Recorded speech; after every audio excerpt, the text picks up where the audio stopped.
Dans son malheur, Laurie Delhostal sait qu'elle a la chance de pouvoir compter sur une famille soudée et des proches toujours là pour elle.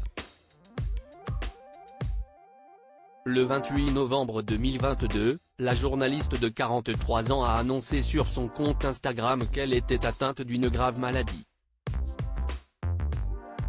Il y a un mois tout juste on m'a dit, vous avez un cancer. J'ai découvert les ARM, PET-scan, le PAC. Plein de médicaments pour ne pas vomir.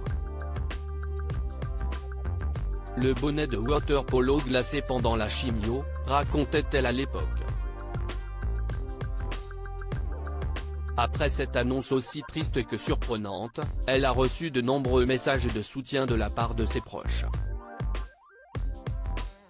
Depuis, la compagne de l'ancien rugbyman Pierre Rabadan se bat de toutes ses forces pour guérir et cela passe par de longues séances à l'hôpital.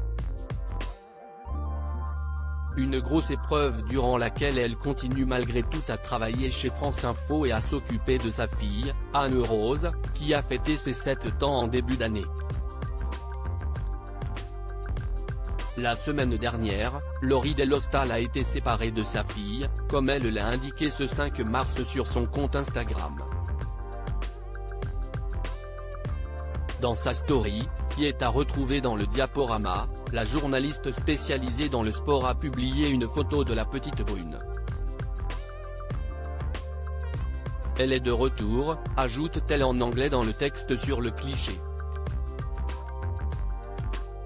Elle a pas rigolé sur la tenue d'exploratrice qu'il fallait créer pendant les vacances sans que l'on ne sache vraiment où se trouvait Anne-Rose. Sa maman a décidé de prendre une photo d'elle dans le costume qu'elle s'est confectionné pendant cette période loin de sa mère. Et elle a pas rigolé sur la tenue d'exploratrice qu'il fallait créer pendant les vacances, poursuit Laurie Delhostal. Casquette sur la tête et tenue en mode camouflage pour se fondre dans la forêt, la jeune fille n'a pas lésiné sur les moyens. Impressionnée par les talents de sa petite, la journaliste a été particulièrement intriguée par un détail de la tenue. Les jumelles en rouleau de PQ, s'amuse-t-elle? Une belle façon de redonner le moral à sa mère de la part d'Anne-Rose, durant la période très difficile qu'elle traverse actuellement.